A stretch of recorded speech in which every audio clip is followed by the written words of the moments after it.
제가 보통 설교 시간에 축복합니다 이런 표현을 잘 안 씁니다. 어떤 분은 축복합니다라는 표현을 막 20번, 30번씩 써가지고 성도님들을 아멘 자주 하게 만드는데, 부흥회 때 이제 훈련하냐고 그러는 건 괜찮은데 보통 때 너무 자주 하면 이게 아멘이 그냥 무의식적으로 가식적으로 하게 되거든요. 도대체 무슨 말씀인지 내용에 대한 이해도 없이 그냥 너무 자주 아멘하기 때문에 될 수 있으면 정말 중요한 때만 제가 주로 씁니다. 오늘은 그날입니다. 우리가 세상의 물질의 소유를 탐하러 여기 나온 것이 아니라 예수님만이 주실 수 있는 영생의 삶을 위해서 여기에 나온 것이기 때문에 오늘이 정말 우리에겐 최고의 복을 받는 날입니다. 이 고난주일을 맞이해서 십자가상의 보혈의 은혜와 그 능력이 여러분 가운데 충만하시기를 주의 이름으로 축복합니다. 어떤 그리스도인이 친구를 찾아갔는데 친구가 가구 공장 사장님이에요. 그 가구 공장에 찾아가지고 이런저런 대화를 나누다가 간단하게 그 친구에게 복음의 메시지를 전하게 됩니다. 친구야, 예수님 믿으면 구원받을 수 있다. 예수님이 우리를 죄를 위해서 십자가에 달려 죽으셨는데 그걸 믿음으로 받아들이기만 하면 나의 죄는 완전히 사함을 받고 구원함을 받게 된다. 이게 아주 간단하면서 분명한 복음의 진리지요. 지환의 친구들 알았죠? 예수님이 나의 죄를, 손 들고 하면 하는데, 예수님이 나의 죄를 위해서 십자가에 죽으시고 그것을 믿음으로 받아들이기만 하면 구원함에 이르게 됩니다. 우리 친구들도 받아들이기를 바랍니다. 고개를 끄덕끄덕거리고 화끈해서 좋네요. 그런데 이 가구점 사장 친구가 뭐라고 그러냐면, 야, 나는 도대체 이해가 안 된다. 아니 2000년 전에 예수님이 죽으셨는데 그 예수님이 죽으셨다고 해서 내 죄가 사함을 받고 모든 인류의 사람들이 죄 사함을 받는다? 그 도대체 난 이해가 안 돼. 뭐 더 필요한 거 없어? 이렇게 얘기하는 거예요. 그때 이 그리스도인 친구가 옆에 보니까 대패가 있더래요. 대패. 그 대패를 들고 아주 아름답게 장식까지 다 맞춰가지고 소비자들에게 팔려고 준비된 탁자가 하나 있는데 가가지고 그 탁자를 대패로 막 긁으려고 이렇게 한 것이지요. 그랬더니 가구점 사장 친구가 갑자기, 야, 이거 왜 그래? 내가 그거 만드냐고 몇 날 며칠 동안 잠도 제대로 못 자면서 그거 내가 다 완성시켜 놓은 건데 너 그거 괜히 대패질 해가지고 작품 망가져. 그러는 거예요. 실제 대패질 한 게 아니고 하는 척 한 거죠. 그때 그리스도인 친구가 설명을 합니다. 그렇지, 네가 이미 다 아름답게 만들어 온 탁자를 내가 괜히 가서 대패질한다고 하게 되면 이거는 완전히 망가지지 않겠냐? 예수님이 십자가의 상에서 죽으심으로 말미암아 우리를 위한 제사함의 은혜는 다 완성이 됐어. 거기다가 네가 뭘 더 얹으려고 하면 그게 더 망가지는 거다. 더 필요 없어. 우리의 어떤 율법적인 행함이나 율법적인 공로로 더 얹을 필요가 없어. 이미 예수님은 십자가에 달려 죽으심으로 모든 죄사함을 완성시킨 줄 믿습니다. 그걸 우리가 믿음으로 받아들이기만 하면 돼요. 1829년에 미국의 사법사상에 큰 사건이 하나 벌어집니다. 조지 윌슨이라고 하는 사람이 공범 한 사람과 함께 집배원을 강도짓을 해요. 그래서 이 집배원을 생명을 위태롭게 만듭니다. 결국 체포돼 가지고 법정에 서게 되고 둘 다 사형, 교수형에 처해지게 됩니다. 2년 후에 결국 공범은 교수형을 당해요. 그리고 이 조지 윌슨이라는 사람도 얼마 남지를 않았습니다. 그런데 그의 가족과 친구들, 지인들, 많은 사람들이 계속 탄원 운동을 합니다. 물론 잘못은 있지만 그래도 한 번 더 기회를 주세요. 감형이라도 시켜주세요. 막 여러 경로를 통해 가지고 탄원 운동을 하게 될 때 당시의 미국 대통령이 그 소식을 듣게 되고 고민 끝에 사면장에 서명을 합니다. 그래서 대통령의 그 사면장이 이 교도소에 도착을 하게 돼요. 그 교도소장이 조지 윌슨에게 보여주었는데 놀라운 일이 생기는데 이 윌슨이라고 하는 사람이 이 사면장을 거절합니다. 교도소장은 고민에 빠진 거예요. 대통령은 사면을 하고 했는데 본인은 안 받겠다고 그러니까 이 사람을 사형을 시켜야 됩니까? 안 시켜야 됩니까? 본인이 결정할 수가 없어가지고 미국의 대법원에 의뢰하게 됩니다. 그래서 결국 대법원에서 판결을 내려요. 어떤 판결을 내렸냐? 사면은 은혜의 행위이다. 만약에 사면을 받는 자가 그 은혜를 받아들이지 않으면 형 집행은 완료될 수 없다. 사면 당사자가 그것을 받아들이지 않는 한 법원은 그것을 강제할 방법이 없다. 이렇게 판결을 내립니다. 이것이 지금까지 미국 사법 사상에 한 판례로 남아 있어요.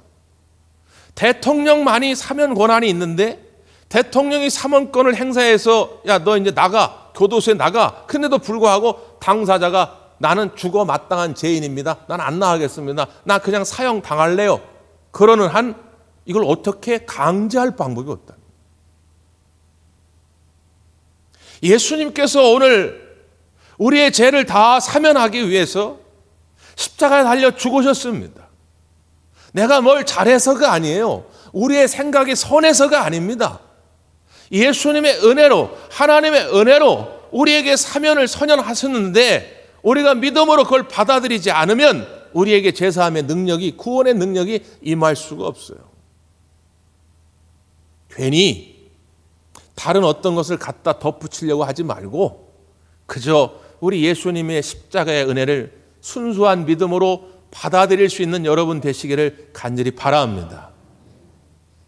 이것이 100번, 1000번 강조해도 모자람이 없는 기독교의 핵심 진리인데 제가 목회를 하면서 보니까 이거에 대한 의구심, 의문을 품는 분들이 꽤 있어요. 이런 상담을 꽤 하게 됩니다. 그리고 결국 이 갈등 속에서 이단으로 빠져가는 사람들이 많아요. 왜? 이단에 가면 속 시원하게 말해주거든요. 기존 교회에서 믿음으로 제사함 받는다? 뭔가 두루뭉술하고 뜬구름 잡는 같은 이야기였는데 이단한테 갔더니 너 요거 10가지만 해. 그럼 너 구원 받은 거야. 아주 간단하게 말해준단 말이에요. 여러분 착각하지 마세요. 우리가 무슨 10가지를 하고 무슨 30가지를 수행한다고 해가지고 구원함이 이르는 것이 아닙니다. 우리의 그 어떤 율법적인 행함도 하나님의 공의를 만족시킬 수 없어요. 그렇기 때문에 하나님께서 일방적으로 우리에게 은혜를 주신 거예요. 사면을 시켜주셨다 그 말이에요. 다시 한번 그 십자가의 은혜가 여러분 안에 믿음으로 채워질 수 있기를 간절히 바랍니다. 예수님의 십자가상의 6번째 말씀, 6번째 선언이 바로 그 내용입니다. 자, 성경을 한 번 더 확인할까요? 요한복음 말씀이죠. 처음 읽었던 요한복음 19장 30절 말씀입니다. 30절 다 같이 읽습니다. 시작.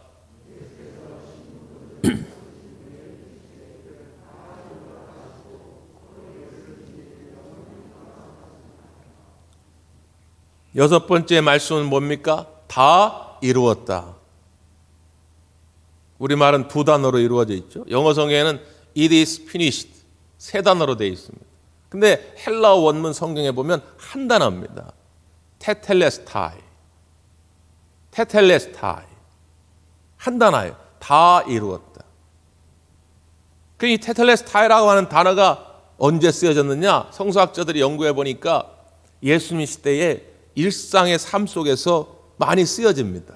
예를 들면 한 예술가가 어떤 작품을 만들어가요. 오랜 과정이 있겠죠. 뭐 몇 달 걸리기도 하고 어떤 건 몇 년 걸리기도 하고 그 고생 끝에 그 작품을 끝을 냅니다. 그렇게 보면서 너무 흡족해요. 아주 성공적으로 잘 마무리가 됐어요. 그때 그 예술가는 외칩니다. 테텔레스타이, 다 이루었다. 또 어떤 경우엔 상인들이 있습니다. 어떤 장사꾼이 물건을 사다가 내다 팔아야 되는데 도매상에 가가지고 예를 들어 뭐 100만 원어치 물건을 계약을 합니다. 근데 지금 현금이 100만 원이 없어요. 그러면 50%만, 한 50만 원만 일단 성금으로 주고 물건을 좀 갖다 달라. 그러다 일주일 후에 나머지 50%를 잔금을 처리할 테니까.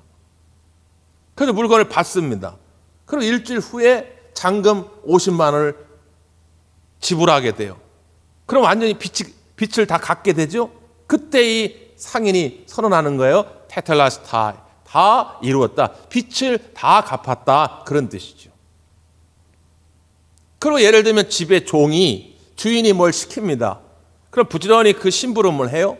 그리고 심부름을 완전히 다 끝을 냅니다. 그때 테텔레스타이, 완성했다. 이렇게 또 선언하기도 하죠. 다양한 삶의 상황 속에서 이런 단어가 쓰여졌는데 한마디로 이야기하면 어떤 일을 성공적으로 완성했다는 거예요. 하다가 중간에 포기한 것이 아니라 또 대충대충 하다가 실수한 게 아니라 완벽하게 성공적으로 끝을 냈다 할 때에 쓰는 단어가 테텔레스타입니다. 그러니까 예수님이 이렇게 선언하신 것은 예수님이 이 십자가 사건을 통해서 뭔가를 다 완성하셨다는 거죠. 그럼 뭘 완성하셨을까요? 제일 첫 번째로 기억해야 할 것은 하나님의 예고편, 하나님의 구원의 계획을 완성하신 것입니다. 구약 성경에 수도 없이 많은 곳에서 하나님의 구원의 계획들을 청사진을 쫙 보여줘요. 여러분, 구약 성경은요, 예수님 없이 읽으면 이해 안 되는 말씀이 참 많습니다. 왜 이런 일이 벌어졌지? 왜 이런 말씀이 있지? 이해 안 되는 말씀들이 많아요. 그런데 예수님을 염두하고 읽으면 다 해석이 됩니다. 그러니까 구약을 예수님 없이 읽으면 자칫 잘못하면 이단이 돼요. 그런 사람들이 제7일 안식일 교단 이런 사람이에요. 제7일 안식일 교단에서 따로 뛰쳐나와가지고 만든 게 안상홍층이네, 하나님의 교회, 이런 애들이에요. 그 예수님 없이 구약을 보면 예수님은 그냥 조금 훌륭한 도덕 선생님 정도밖에 안 됩니다.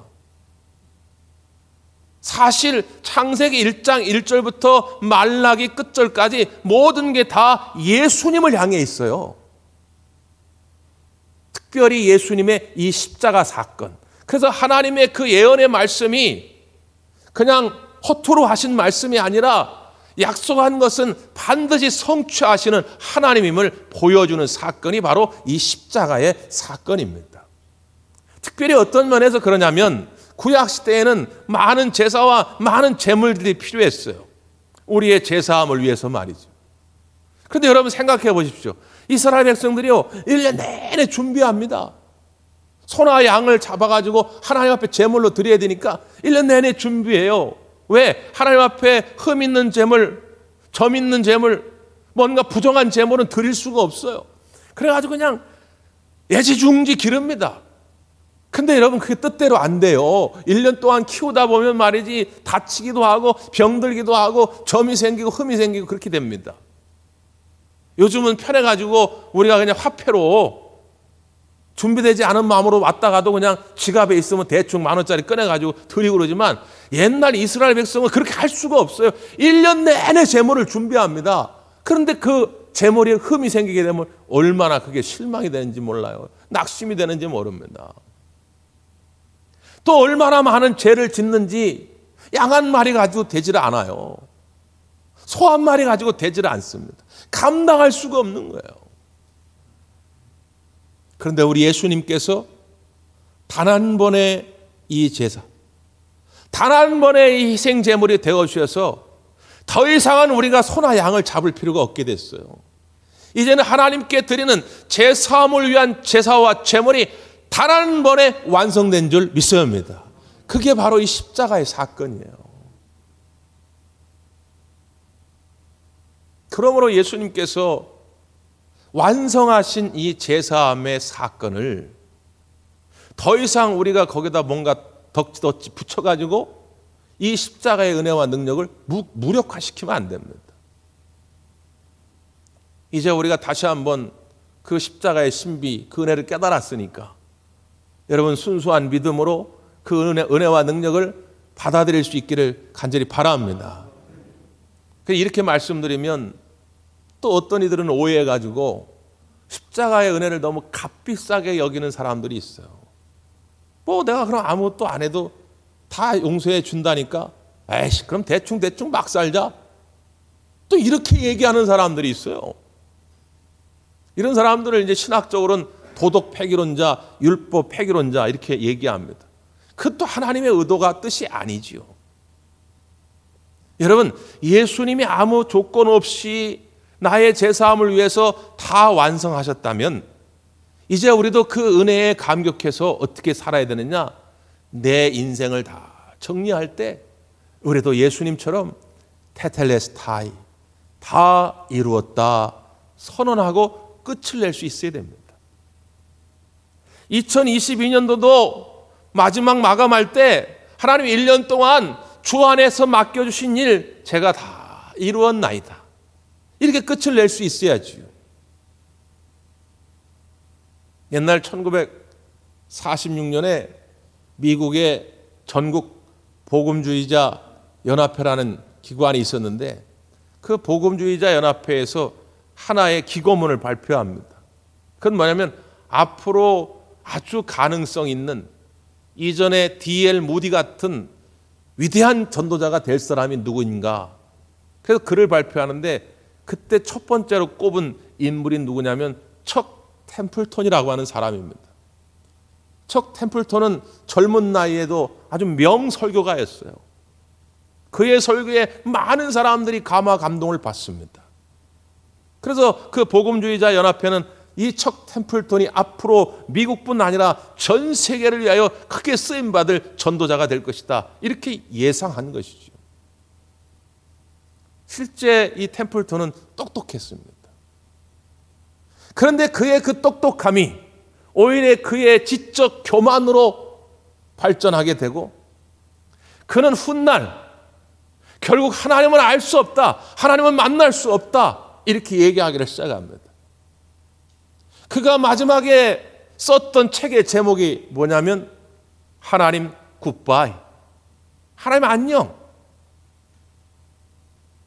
젊은 나이에 누구에게나 인정받던 앞으로 미래의 전 세계를 책임질 복음 전도라고 말했지만 그는 끝내 하나님을 등지고 말았어요.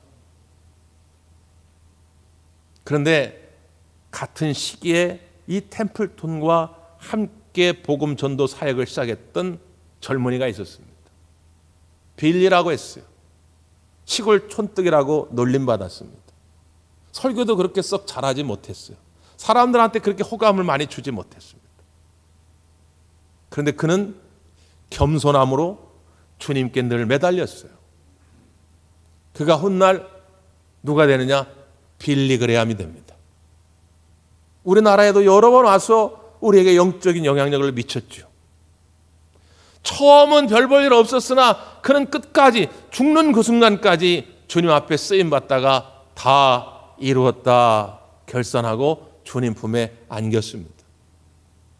시작도 중요하지만 사랑하는 대광가족 여러분, 우리가 주님 만나는 그날에 주님 앞에서 그리고 우리 믿음의 후배들 앞에서 다 이루었도다 이렇게 결산하고 주님 품에 안기시기를 간절히 바랍니다. 그리고 마지막 예수님이 십자가상에 하신 7번째 말씀이 있어요. 자, 누가복음을 한번 봅니다. 제가 코로나 확진돼 가지고 한 주 쉬는 바람에 오늘 어쩔 수 없이 간단하게 이 마지막 말씀까지 해야 되겠어요. 자, 23장 46절이에요. 누가복음입니다. 46절 시작.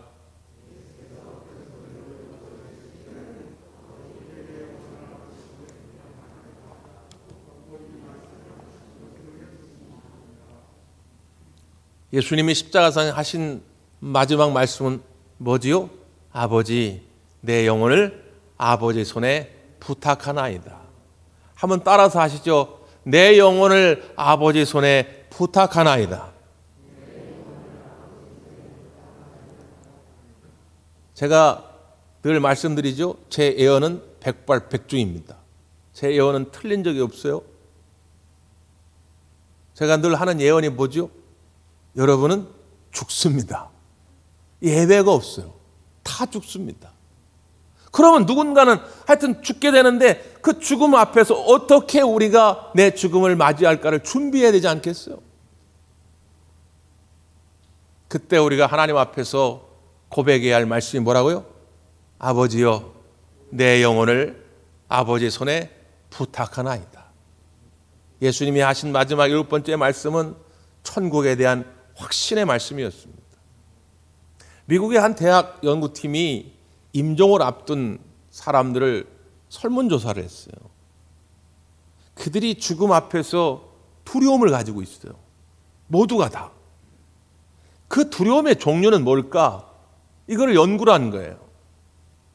몇 가지가 나오는데 예를 들면 이제는 내 삶을 내 의지대로 컨트롤, 조정할 수가 없다는 거예요. 손 하나 이제 내가 들고 싶어도 못 드니까. 여러분, 누가 말년에 자식들 피곤하게 하고 싶은 부모가 누가 있겠습니까? 그런데 내가 손을 움직이고 싶어도 움직일 수가 없으니까 그건 다른 사람에게 의지할 수밖에 없죠. 그런 것에 대한 두려움. 또 사랑하는 사람과 이별하는 두려움. 자녀와 배우자와 결국 죽음으로 말미암아 그 사랑하는 사람과 헤어져야 한다고 하는 것에 대한 어떤 그 두려움. 몇 가지가 있는데 1위가 뭔지 아십니까? 1위는 죽음 너머의 삶에 대한 불확실성입니다. 죽음 이후에 어떻게 될지 모른다고 하는 이 불확실함 때문에 인간은 두려움을 갖는다는 거예요. 근데 우리 예수님은 확신을 가지고 선언하는 것이죠. 이것이 끝이 아니다는 거예요. 아버지여, 내 영혼을 아버지 손에 부탁하나이다. 이 말씀은 이 십자가의 죽음이 끝이 아니라 새로운 시작, 출발임을 예수님은 아셨던 거죠. 그 뒤의 사건을 우리는 다 알지 않습니까? 3일 만에 죽음의 문이, 무덤 문이 열리고 예수님은 부활하셨습니다. 이 주님의 부활의 은혜와 능력이 우리 가운데도 똑같이 임하게 될 줄 믿습니다. 우린 죽음 너머의 삶에 대한 확신이 있기 때문에 죽음 앞에서도 평안을 말할 수 있는 거예요. 여러분이 공항에 가시면 예를 들어서 미국 가기 위해서 비행기를 타려면 탑승구를 찾아가야 됩니다. 그럼 이렇게 이정표, 그 안내판을 보면 영어로 departure 이렇게 되어 있죠. departure. 우리말로 출발 이렇게 되어 있습니다. 출발. 그걸로 따라가야 이제 미국 가는 비행기를 탈 수가 있잖아요. 근데 이 디파처라고 하는 말이 종종 어떤 의미로 쓰여지냐? 죽음, 떠남, 그런 의미로 쓰여집니다. 이 세상으로부터 떠나는 거예요. 그게 디파처입니다. 그게 죽음이에요. 근데 이 말의 또 다른 의미가 뭐라고요? 출발입니다. 중의적인 표현이죠. 죽음이 끝난 것 같은데 끝이 아니라 새로운 출발이라는 거예요. 그러면 어떤 출발을 해야 되겠습니까? 우리가 단체 관광 가면 몇 시까지 몇 번 탑승구로 오세요, 몇 번 게이트로 오세요 이렇게 약속하죠. 여러분, 우리가 죽음을 맞이하게 되면 우리가 그 다음에 게이트는 둘밖에 없습니다. H1 게이트, H2 게이트. H1 게이트는 헤븐, 천국의 문입니다. 또 하나는 H2 게이트는 헬, 지옥의 문입니다. 다른 문은 없어요. 제3의 문은 없습니다. 천국이냐 지옥이냐 둘 중에 하나밖에 없어요. 근데 저와 여러분, 예수님이 내 죄를 위하여 십자가에 달려 죽으신 그 사건을 믿음으로 받아들인 자에겐 다 천국의 문이 예약되어 있는 줄 믿습니다. 그러니까 우린 죽음 너머가 확실히 보이잖아요. 그러면 걱정할 것이 없다 그 말이에요. 작년 말에 넷플릭스에서 영화 하나가 개봉돼서 화제가 된 적이 있는데 Don't Look Up 이라는 제목입니다. Don't Look Up. 우리말로 하면 위를 보지 말자, 그런 뜻이에요. 줄거리가 대충 이렇습니다. 저 멀리서 큰 혜성이 지구를 향해 달려와요. 그래서 이 지구랑 충돌하면 지구가 이제 다 끝장나게 생긴 거예요. 과학자들이 그걸 미리 알고 이제 준비를 합니다. 이거 어떻게 대처해야 되냐. 대통령이나 정치인을 찾아갔더니 그들은 이 이슈를 가지고 자기 선거에 어떻게 이용해 먹을까, 이것만 생각해요. 돈 있는 사람들 찾아가서 도움을 구하려고 했더니 이 돈 있는 자들은 그 해성에 어떤 자원이 있나, 그 자원을 가지고 어떻게 장사해 먹을까, 이런 것만 생각해요. 일반 시민들에게 아무리 얘기해도 지금 먹고 살기 바빠 죽겠는데 무슨 그런 것까지 생각하냐고. 그래서 그들이 입으로 하는 이야기예요. 돈 누고 위를 보지 말자. 야, 그런 거 신경 쓰지 마. 야, 지금 분주해 죽겠는데. 이 시대에 우리에게 주는 메시지가 있는 제목입니다.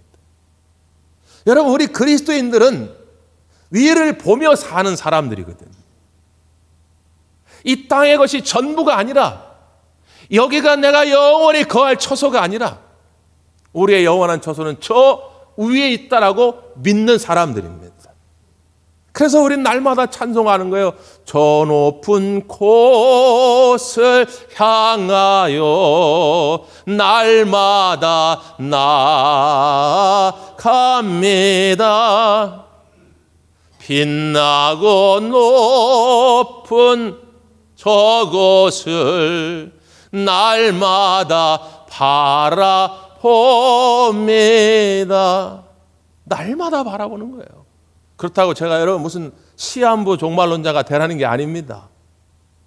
우리의 죽음은 이미 정해져 있는 것이기 때문에 죽음의 이후의 삶을 우리가 준비해야 할 텐데, 이미 우리는 예수 그리스도의 보혈로 덧입혀져서 천국이 우리 앞에 예약되어 있는 줄 믿습니다.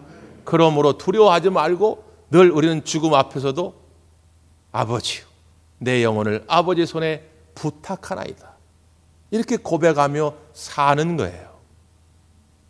다시 한번 이 십자가의 은혜를 여러분 마음에 깊이 새기시고 죽음 앞에서도 평안한 삶이 되기를 간절히 바랍니다. 기도하겠습니다.